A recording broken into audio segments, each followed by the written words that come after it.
Algoon an jedhe abboo biyya kana keessa.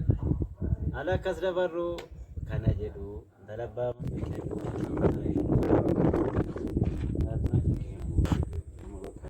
gara rasuma keenyatti deemaa jirra. آمنا بما أنزلت سجد الرجيم ربنا يا مفتاح يا آمنا نتي آمني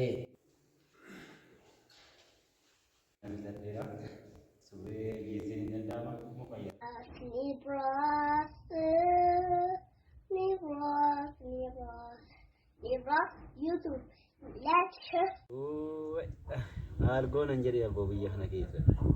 Ala akkas dabarru kana jedhu dalabbaa maatii maal ta'e akkuma godheen jiraadhan jedhe amma biyya kana keessatti. Oliin ba'amoo iddoo biraa irratti ol ba'amoo fidaatoo irra jiraadhu laata jedhe moo dubbisanii naa wayya abboo lakki maarsiin haa wayyoo gad deebi'u bakka isaadhaan warra jiraadha. Amma biyya dhaadhannaa yoo jennee inni achi jiru yoo ta'u mi'a deebi'aa feesaalii uffachiisuu feesaaliidhaan innumaa hidhaatti dhumaa jira. Maal gochuu kun haa wayya gaamman. Amma yaada tokko naa dhufe. Maal ta'u kun haa wayyaa darasaan ta'a surree koo waliin gabaasadhaa. Mataa koo silaa muradhee dafee mataan koo sirriitti murameera. Amma darasaa ta'uu kun haa gaafan darasaa ta'ee bakka wala taa'ee nyaadhu maaltu na cinqe namatti maaltu na gubba walan taa'ee nyaadhaa bakka amma darasaa ta'uu tokko lama sadii bakka darasaa ta'uudhaafi wanti naaf hin jiru amma kayyee iddoo qiraatii dhaqu duwwa bakka iddoo qiraatii dhaqu malee wanti naaf hin jiru bakka booda darasichuun mana wayyaa bakka darasaa ta'eera bakka amma gara rasuma keenyatti deemaa jirra. Amma gaafa bidii jibbiisa minaara masjiidni jiraatu. آمنا بما أنزلت سجد الرجيم ربنا يا مفتاح يا آمنا نتي آمني بما أنزلت قرآن أتبوستي واتبعنا الرسول إرجما كنك محمد صلى الله عليه وسلم جاء مصرفني فاكتبنا يا رب نقلمي سيزن مع الشاهدين ورا رغباني وجنين تاو يا رب نقلمي سي جدني راكرتني شدي جري وقفتوتا نبي عيسى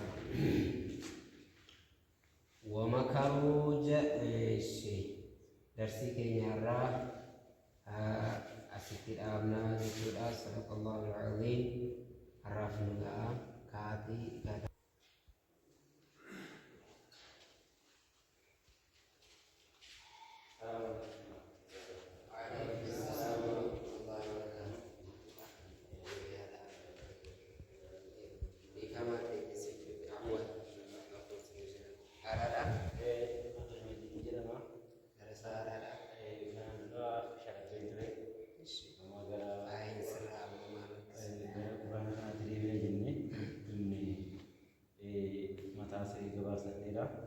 nama makan fidadheera.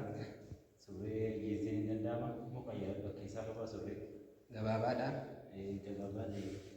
Eeshi amma qariyaa kennamta bakka qariyaatti abshir sagara yaade sutuma sirreeffate ol sirreeffate amiirattis kennama amiir qariyaa sirreeffate abshir waa'ee durii yaadde amiira qariyaa kennate taa'ee karoo hundumaa abshir jedhanii obboleessa keessanii irra booda akkuma keessan cinqaraatu shara.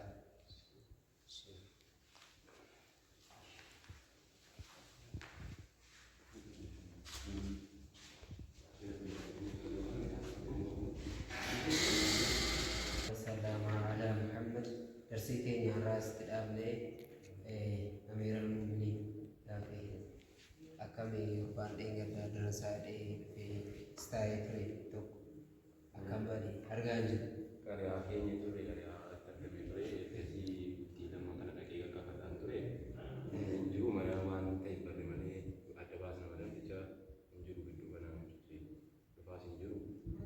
haalli isaa yeroo sana hordofamuu gaafas hordofaa irra gaariitti hordofneetuma barra malee gadhiisina.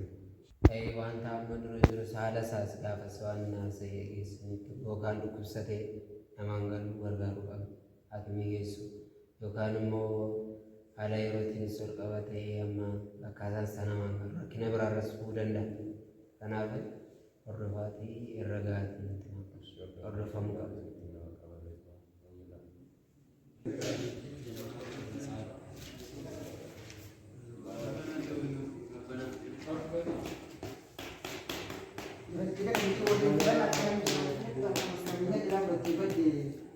Untuk kunci di nembe kali ya, tiga nasi sah badan tu orang nak kau tu.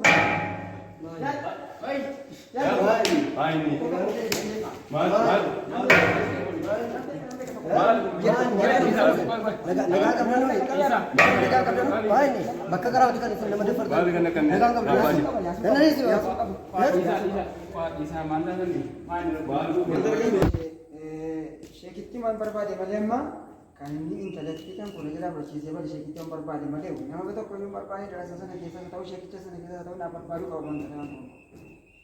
Haalli kun egaa akkuma isin kaastanii waan as keessa jiru natti fakkaatu garuu darasaa yookiin barataa as keessa jiru hin ibsu isin jechuu barbaade. Darasaan keessa hin qulqulluudha. Qulqulluudhuma hojii jarri barataa amma isinii kaasin ture duratti waan asii baratamaa jiranu hojiitti jijjiiruudhaaf kan socho'aa jiranidha malee akkasumatti hubattan miti. Isiniin jedheeraa quraana amma aayaa quraanarraa isinii kaasuu yaaleen jira. Rabbiin subhaanahu wa ta'aala walaa taqrabu zinaa innahu kaana faahishatan wa saa'a sabiilaa jedha. Kanaaf iyyuu ijoolleen asii hojjechuu miti itti iyyuu dhiyaatan ijoollee warra kaaniifuu fakkeenya isin jechuu kooti haalli hubannoo keessanii dogoggora ta'uu danda'a waan ta'eef darasaa akkasittiin hubattanii gara fuulduraatti ilaalcha keessan sirreessitanii jechuu dandeessu malee oduudhaan Rabbiin subhaanahu wa ta'aala suuraa biraa keessatti immoo adda baafadhaa nuun jedha osoo wanta tokko ittiin seenini kanaaf isin haala isin amma dhuftanii barumsa adda kutuuf yookaan rukuchaadhaaf qophooftan kun dogoggora akka ta'e bu'uurumarraa isin itti himuudhaaf jechuudha. Ijoollee keessa namoota naajisiisaa gaafaraa. Eeyyam gaafadhuuni. Tolee rakkoon isin nutti himtan kun egaa rakkoo mucaa keessaniiti. Akkamitti fudhattee bahuu danda'e isinuma darasaan akkamittiin iyyuu ijoollee fudhatee baduu danda'e isinis immoo akkamittiin wal biratti dhiistanii deemuu dandeessan ijoollee kana jechuudha. Anna nama nadhee qaryaanni darasitti nama fudhadhee sanaan booda isheen kursii kennitee fi maal jettee sana yeroo bakkeedhaa deemee dhufu intalli hin jirtu isa fudhatee badee jedhame. Kana irratti isa ta'uu irratti argagatadha. Siluma maaliif wal biratti dhiistanii deemtanii akkamitti wal bira dhiisuu dandeessan Rasuulli sallallahu alaihi wasallam namni lama maqoon bayanii sadaffaan isaa sheetanaan jennee maali isin kanan beektan immoo akkamitti wal bira dhiistanii deemtan sanuu saala faallaa lama. Anna nama nadhee darasaa qulqulluudha jedhee nama nadhee malee kanatti hin barre kaanis. Amma immoo na barbaaduun dirqama keessan ta'e. Furmaatti dhufuudhumaa fi rakkoon akkasii akka hin uumamne jala sararee isin itti himne irraa garuu al tokko namni dogoggoruu hin danda'a yoo wanni akkasii jiraata ta'e adda baasnee mucaan keessas hin argamti bakka deemtu hin qabdu garuu gaa'elli akkasitti uumamoo jiraata illee Rasuulli sallallahu alaihi wasallam akka inni halaalan ta'an jechuudha hanga guyyaa qiyaamaatti illee haraama walitti dalagu malee halaala miti jedhame maaliifi masfartiin yookaan ulaagaa inni jalqaba lakkoofsi tokko maatiin beekuudha waan jedhaniifi kanaaf egaa maatiin hin beekne waan jiru adda baasne isinitti himnaa mucaan keessa hin argamti hubannoo yookaan ilaalcha waa'ee darasaadhaaf qabdan garuu akka kanatti osoo sirreessitanii jechuu barbaadeetan. Mucaa kan kun barbaadaa naa fida angaruu darasota kana hundaafuu abootu nan jedhaa wala qalbii cabanis abootu naa kadhattu nuun deemee dudduuba koo jechuudha mucaa kan kun immoo naa fida booda sanaa immoo waan ta'eef dubbanna. Inshaallah ta'u.